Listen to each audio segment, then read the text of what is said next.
السلام عليكم ورحمة الله وبركاته، ازيكم طلاب جريد 4 عاملين ايه؟ احنا يا ولاد النهاردة هناخد مع بعض ان شاء الله lesson 4 في concept 3 units في concept 1 unit 3. هنكمل فيه كلامنا عن الانرجي مع بعض. يلا نبدأ مع بعض السيشن بتاعتنا. نبدأ دعائنا. بسم الله.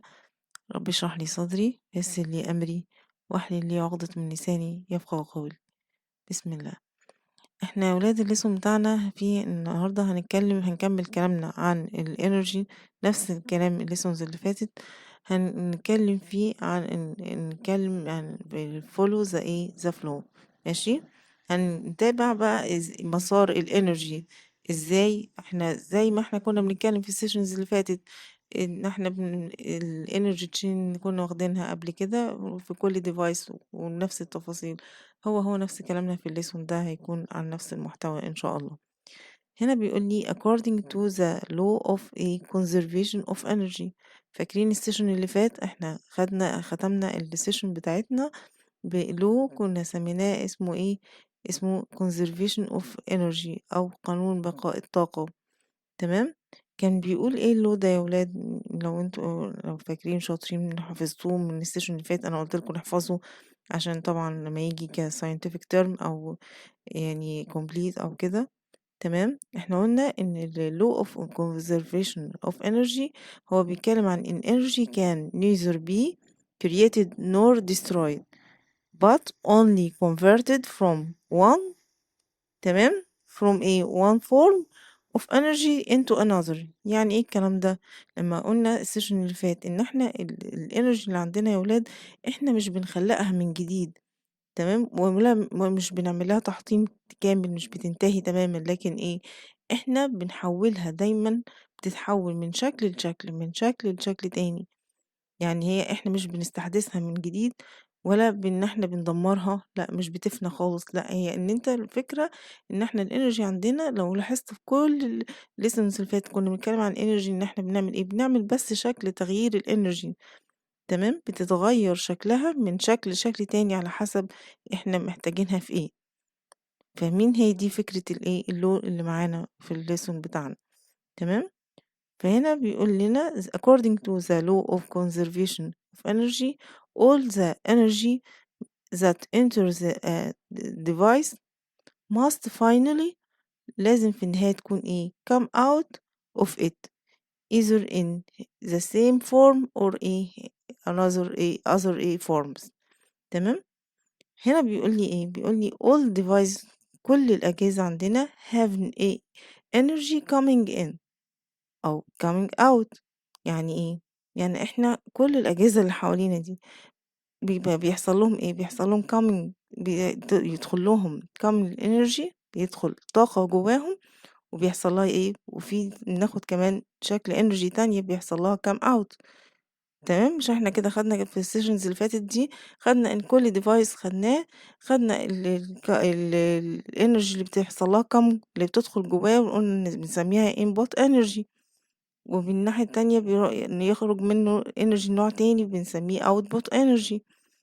تمام. فهو هنا بيقول لي all device have a energy come in ماشي and come out of them. هنا بيقول لي الانرجي that come in advice اللي بتدخل جوه الجهاز بنسميها ايه يا ولاد؟ زي ما قلنا input energy. برافو عليكم. طبعا اللي معمول باللون الاحمر ده طبعا هنحفظه لان ده طبعا scientific term زي ما احنا شاطرين وعارفين complete. ده كده definition بنبقى بتاعها بنبقى عارفينه. تمام. يبقى الانرجي اللي هي بتبقى come في الديفايس بنسميها ايه؟ من اسمها come يبقى تبقى نقول ايه input energy، تدخل جوه يبقى ايه input energy. طيب والانرجي ذات come out يعني ايه؟ هتخرج come out advice مش بنسميها ايه called ايه output energy. اهو come out ماشي بتبقى ايه output. ماشي. وهنا come in نسميها input energy. تمام يا ولاد. فهنا هو بيأكد لي التعريفين اللي احنا خدناهم قبل كده في السيشنز اللي فاتت. هنا بيقول لي how the energy used to run ماشي advice is converted into other forms of energy and where it is full. نشوف ازاي المسار بتاعها بتحصل ايه الenergy بتتغيّر إزاي، وإحنا طبعًا خدنا الكلام ده في الlessons اللي فاتت. هنا بيقول لي الexamples of input energy and output energy some devices. في بعض الأجهزة إزاي بيحصل الinput والoutput energy. هنا بيقول لي الhair dryer its function بتكون إيه، بيعمل إيه drying hair، تمام، بيعمل تجفيف للشعر. طيب الinput energy بتاعته إحنا بندخّل له أنهي نوع من أنواع الenergy؟ برافو عليكم، إحنا بنعمل له electrical energy، بنوصّله بالكهربا عشان يشتغل، فإحنا كده دخّلنا له أنهي نوع من أنواع الenergy electrical energy. electrical wires في الأسلاك بتاعة الكهربا.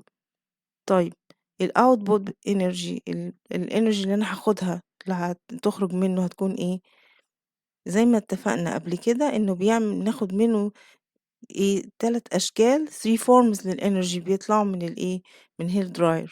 إزاي؟ أنا عندي thermal energy الطاقة الحرارية إن هي بتكون إن الheat produced from مين؟ الhair dryer، تمام؟ إحنا قُلنا بيخرّج حرارة بتخرج من مجفف الشعر، تمام، ودي بنسميها produced طاقة ناتجة، تمام، وعندي كمان kinetic energy. طيب الkinetic energy دي موجودة فين؟ إحنا قُلنا هنا بُصّوا كده هنا بيبقى في قُلنا fan بيكون في مروحة هنا موجودة movement and بتعمل air flow بتعمل تدفق للهوا inside the hair dryer بتعمل الهوا بتحرك الهوا داخل المجفف الشعر أو الhair dryer فبتعمل حركة للهوا السخن ده عشان يغطي مساحة أكبر للشعر ويعمل تجفيف للشعر. طبعًا إحنا دي مش بنشوفها هي بتبقى من جوّه فبتعمل kinetic energy بتعمل طاقة حركية للهوا اللي جوّه في الhair dryer عشان تعمل توزيع للهوا أكبر، تمام، وعندنا نوع تاني في form تاني من الenergy معانا اللي هو مين sound energy اللي هي الصوت اللي إحنا لمّا بنشغّل الhair dryer بتلاقي في صوت شغال كده صوت عالي بيبقى طالع منه، ده بيكون sound produced from hair dryer، تمام. طيب تفتكروا يا ولاد فاكرين إحنا كنا خدنا السيشن اللي فات في إن إحنا عندنا نوع من أنواع الإنرجي بنسميه wasted energy. يعني إيه wasted energy لو أنتوا فاكرين؟ wasted energy اللي إحنا قلنا النوع الإنرجي اللي هو مش وظيفته الأصلية بنسميها طاقة مهملة. يعني إيه؟ هو بتخرج منه بس مش هي الفانكشن اللي إحنا محتاجينها. تفتكروا مين في التلاتة دول اللي إحنا قلنا عليه إنه ينفع يكون wasted energy في دول؟ برافو عليكم الساوند انرجي. انا كون ان الهير دراير بيعمل ساوند بيعمل صوت بيعمل نويز مش ده مش الفانكشن بتاعه مش دي المين فانكشن اللي انا عاوزها مش دي وظيفته الاصليه اللي انا مستخدماه عشانه. انا مستخدماه ليه؟ عشان يعمل ثيرمال انرجي يعمل طاقه حراريه، تمام، عشان اقدر انا اعمل دراير اعمل انشف الشعر، تمام، يعمل تجفيف للشعر، تمام. والكاينيتيك انرجي دي موجودة طبعا عشان يعمل الهوا ده يحركه بشكل اكبر ويغطي مساحة اكبر للشعر. فدول كده هما المين فانكشن بتوع الهير دراير. لكن الساوند انرجي دي احنا بنعتبرها ويستد انرجي زي ما قلنا، يعني ان هي مش دي الفانكشن الاصلية بتاعته مش المين فانكشن بتاعته، تمام. هي موجودة معاه بتبقى موجودة بس مش هي دي الطاقة الأساسية اللي أنا محتاجاها منه. فهمتوا الفكرة؟ هنا معانا الديفايس بعد كده معانا الموبايل فون، تمام، معانا الموبايل فون. طيب يا ولاد الموبايل فون الفانكشن بتاعته انه بيعمل بيعمل رينينج وبيعمل ايميليتنج، بيعمل يدينا رنين وبيبقى بيعمل اللي هو الوميض بتاعه او يبقى مضيء كده، تمام، and processing information وبيعمل معالجة معلومات بتاخد منه بيانات وبتعمل حاجات، مش كده، وبيعمل معالجات للموبايل، تمام. طيب ده الانبوت انرجي انا بحط له الانرجي بتاعته اللي داخله جواه الانبوت انرجي اللي هو انرجي كام ان الكتريك انرجي بوصله ان انا بحط له طاقه كهربيه اللي هو when charging the mobile phone أول ما أنت بتشحن الموبايل فون بتاعك الإلكتريكال إنرجي دي يحصل إيه، برافو عليكم، إن هي stored inside the إيه battery، إن هي بتتخزن داخل الباتري اللي هي البطارية بتاعة الموبايل، على شكل إيه يا ولاد؟ إحنا قلنا كتير أوي في السيشنز اللي فاتت على شكل إيه chemical energy، برافو عليكم، بتبقى stored in in form إيه chemical energy. تمام. طيب والاوتبوت انرجي بتاعته بيدينا كام نوع انرجي فورم، كام فورم من الانرجي؟ عندنا بيدينا لايت انرجي وعندنا ساوند انرجي، مش كده؟ احنا الموبايل لما بنشحنه على طول بتلاقي فيه لايت انرجي اللي هو ايه light produced from ايه the mobile phone. تمام. وعندنا كمان ايه sound energy. تمام. sound دي بيحصل ايه produced from ايه the mobile phone. الانرجي دي ودي دول كده هما ايه الفانكشن بتاعه الاصليين، المين فانكشن بتاعته. تمام. طيب تفتكر في عندنا في الموبايل فون هنا عندنا برضو wasted energy زي ما اتكلمنا فوق على الهير دراير؟ برافو عليكم. هو عندنا في wasted energy بتبقى موجودة في الموبايل فون، مش هي الفانكشن الأصلية بتاعته، اللي هي ايه، بيكون عندك في thermal energy بتبقى خارجة معاهم، بس هي بتبقى بالنسبة لنا wasted energy، هي طاقة مهملة. ليه؟ عشان هي دي مش المين فانكشن بتاعته، مش وظيفته الأصلية. لو انت مسكت الفون فترة طويلة هتلاقي نفسك ايه، الموبايل هتلاقيه سخن في ايدك كده. تمام. او لو انت قعدت اتكلمت بالفون كتير هتلاقي ان ودنك سخنت وايديك سخنة. دي ثيرمال انرجي، بس زي ما احنا اتفقنا عشان هي مش الفانكشن الاصلية بتاعته، مش المين فانكشن بتاعته، فهي مش بنتكلم عنها كأساسي عشان دي مش الفانكشن بتاعته. تمام. هنا بيقولي في السمري بتاعه بيقولي ايه، هنا بيقولي الانرجي تشين in the hair dryer. ايه؟ عندي الالكتريكال انرجي، ودي بتكون على شكل ايه، ان هي بتكون الالكتريكال وايرز converted into، بتحول لايه thermal kinetic and sound ايه energies، تتحول لكام 3 forms of energies، 3 أشكال للطاقة thermal kinetic و sound، دول موجودين فين في الايه hair dryer. تمام. هنا بقى بيقول لي الانرجي تشين موجودة في الموبايل فون. أول حاجة طبعا بنبدأها بالإلكتريك انرجي، بوصل كهرباء، دي when ايه charging the mobile، أول ما أنا بشحن الموبايل تتحول converted into ايه chemical energy، تتحول لchemical energy اللي هي موجودة فين يا ولاد؟ زي ما قلنا stored in the mobile ايه battery، برافو عليكم. converted into بتتحول لإيه electrical energy. electrical energy دي بعمل بيها ايه to operate the ايه الموبايل فون، عشان أشغل الموبايل بتاعي. وبتتحول لإيه converted into sound and light energies، تحول لطاقة ايه صوتية وايه وضوئية. تمام. produced from the ايه موبايل فون. فهمت كده؟ يعني هنا بيلخص لك الكلام اللي قلناه في التيبلز الفوق.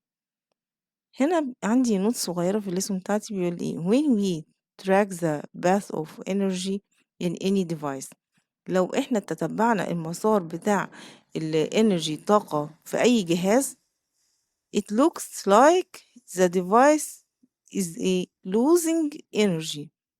تمام. but the energy is ايه، هي فعليا بيكون حصل لها ايه، احنا مش بيحصل لها losing. يعني هنا بيقول لي لو احنا اتبعنا المسار بتاع الانرجي بتاعتنا زي ما اتفقنا في القانون بتاع الطاقة، احنا مش بيحصل لها losing، مش بنخسر الانرجي نهائيا.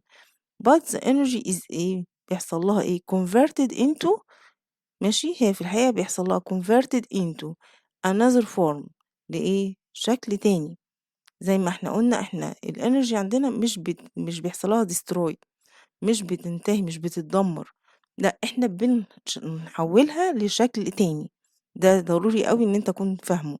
تمام. احنا مش بنحطم الانرجي، لا احنا بنغير شكلها. تمام. and some of the converted energy، بعض من الطاقة اللي هي اتحولت دي is not helping the device، ان هي مش بتساعد الايه device to ايه to do its main function، مش بتساعد الجهاز إنه يعمل إيه الfunction الأصلية بتاعته زي ما إحنا قُلنا، اللي هي بنسميها إحنا اتفقنا إن هي wasted energy.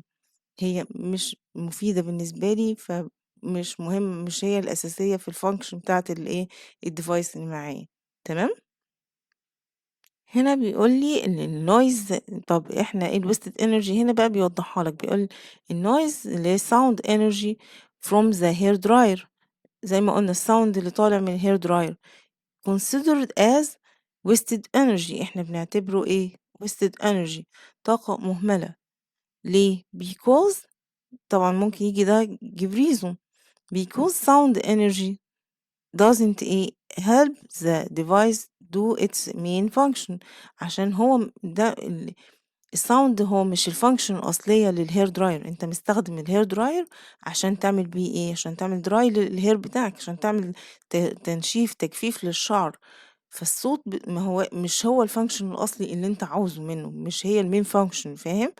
فعشان كده إحنا بنعتبرها الsound energy، بنستعملها بنقول عليها إن هي إيه wasted energy. برضه هنا بيقول لك في الموبايل فون زي ما إحنا قُلنا when using a mobile phone، لمّا أنت بتستخدم موبايلك ماشي for long time لوقت طويل some energy is wasted as إحنا قُلنا إن الwasted هتبقى الwasted energy عندي مين thermal energy. برافو عليكم. الthermal energy هنا في حالة الفون thermal energy الwasted هي اللي wasted، تمام؟ هي wasted energy ليه؟ لإن هي مش أساسية في الfunction بتاعة الموبايل. أنت بتبقى عاوز الموبايل عشان إن أنت هتتدفّى عليه، إن أنت هتسخّن عليه حاجة، عايز حاجة فيها تدفئة، حاجة محتاج فيها حرارة، لأ. فأنت هي بيبقى في عندي في الoutput energy في الموبايل phone بيكون من ضمنها الthermal energy، بس هي مش أساسية عندي، مش مهمة عندي. ليه؟ عشان هي دي مش الmain function بتاعتها، مش الmain function بتاعة الموبايل. فهمت تمام؟ فبيقول لك that doesn't help the device to do its main function. تمام؟ هنا بيقول لي build an energy chain. تعالوا كده نشوف إيه التركيب بتاع الenergy chain في اللي هو مديه لنا كده. هنا بادئ معايا بالsun. عندي أول حاجة إحنا قُلنا إن غالبًا بيكون الenergy chain بيكون بدايتها بيكون الsun. إحنا قُلنا دائمًا بيكون غالبًا إن الsun هي بتكون مصدر هي الmain source للenergy، هي المصدر الأساسي للطاقة، تمام؟ فهنا بيقول لي light energy اللي هي عبارة عن الsun converted into chemical energy، ماشي؟ اللي هي هنا الcoal، تمام؟ وإحنا قُلنا وشرحنا في الsessions اللي قبل اللي فاتت إن هو إزاي الsun بعد كده إن هي بتدّي إن الplanet ياخد الsun وبعد كده ناخد منها coal. قُلنا الكلام ده في الsession قبل كده، تمام؟ chemical energy بيحصل لها إيه، يحصل لها converted into إن هي تتحول thermal energy and kinetic energy. قُلنا إن هُم بياخدوا الفحم في الsessions بتاعة electricity دي، محطات توليد الكهربا الكبيرة دي electrical power stations، ماشي؟ بيعملوا إيه، بياخدوا الcoal ده وبيستخدموه، وبعد كده من الحرق بتاعه بيعملوا له burn. بنحرّك بيه حاجة اسمها generators اللي هي مولدات طاقة كهربا، اللي هي دي هنا بتبقى الkinetic energy، تمام. والgenerators دي هي بعد كده اللي إحنا بتدّينا إحنا بقى الكهربا اللي بتوصل عندنا في البيوت والمصانع والشوارع، تمام. يعني إحنا أصلًا في electrical power station في المحطات الكهربا الكبيرة هي بتعتمد على إن هي بتعمل burn للcoal، بتعمل حرق للفحم دوّة، تمام. وبعد كده بيعملوا تحريك للgenerators اللي هي قُلنا مولدات كهربا بتبقى ضخمة كبيرة، ده كده بيبقى kinetic energy، تمام. بعد كده يحصل converted into electrical energy طاقة كهربية، اللي هي عبارة عن إن أنت بعد كده بتبقى electrical wires بتتنقل في أسلاك الكهربا اللي إحنا بنلاقيها في الفيشة في البيت، في المصنع، في الشارع، في النادي. أي electricity بتلاقيها قدامك بتكون بعد كده هي جاية كلها من electrical power station، من محطات توليد الكهربا الكبيرة دي، تمام. هنا بيقول لي بقى الelectric energy دي هيحصل لها converted into kinetic energy ماشي، اللي هي زي إيه الenergy which helps the blender to do its job. الkinetic energy هنا بتساعد البلندر اللي هو الخلاط اللي قدامك ده إن هو طبعًا إن هو يتحرك ويضرب الحاجة ويعمل mix الحاجة اللي جوه البلندر. وكمان بيكون عندي sound energy وthermal energy، دول بيكونوا wasted energy مالهم which don't help the blender do its job. يعني أنا عندي لمّا باجي أوصّل الكهربا للبلندر للخلاط، أنا الmain function بتاعة البلندر بتاعي لمّا ماما بتكون عاوزة البلندر بتكون عايزة إن هو عايزة kinetic energy، عايزة الخلاط ده يلِف تمام، عشان يعمل mix للحاجة اللي هي هتضربها جوه البلندر. لكن في عندي نوعين تانيين من الenergy موجودين معايا من الenergy اللي هُم sound وthermal. إن هو أنت طبيعي ما عمرك لقيت خلاط بيبقى شغال من غير صوت؟ لأ طبعًا، فعندي sound energy، وكمان لمّا ماما بتشغّله لفترة بتلاقيه سِخِن، بيبقى حصل منه سخونة thermal energy. بس أنا الsound والthermal دول مش أساسيين عندي wasted energy. ليه؟ عشان هُم مش الfunction الأصلية، مش الmain function بتاعة البلندر. تمام؟ يبقى إحنا يا ولاد أي function، أي energy مش هي الوظيفة الأصلية بتاعة الdevice اللي معايا، دي كده باسميها wasted energy. لو هي الmain function اللي أنا مستخدماها عشانه الdevice ده، يبقى هي كده الenergy بتاعتي اللي أنا عاوزاها منها، اللي هي ال ك ال الoutput energy، الطاقة اللي أنا محتاجاها الخارجة منها اللي هي محتاجاها من الجهاز. لكن اللي إحنا بتبقى هي جنب الطاقة الأساسية بس مش هي الfunction الأصلية بتاعته، دي بنسميها على طول wasted energy. تمام يا ولاد؟ أرجو إن شاء الله تكون كده فهمت معايا كل ما يخص الenergy بالforms بتاعته. تمام؟ بكل إحنا اتكلمنا في كل التفاصيل بتاعة كل device، وإيه الinput energy والoutput energy من كل device، وإيه الwasted energy اللي بتكون في كل واحد فيهم. تمام، إحنا كده خلّصنا الconcept الأولاني معانا، كلّه كان بيتكلم عن الenergy، وإن شاء الله الsession الجاي هنتكلم عن حاجة جديدة وconcept جديد. بس زي ما متفقين إن إحنا نذاكر كويس الlesson بتاعنا ونحل عليه كويس عشان ما يحصلش إن الحاجات تتراكم على بعضها. تمام، أرجو إن شاء الله إني أكون وفقت في إني أوصّل لك المعلومة، ونقول الدعاء بتاعنا. اللهم استودعك ما حفظت، ما قرأت، ما فهمت، اللهم رده إلي عند حاجتي إليه. أشوفكم على خير السيشن الجاي إن شاء الله. السلام عليكم ورحمة الله وبركاته.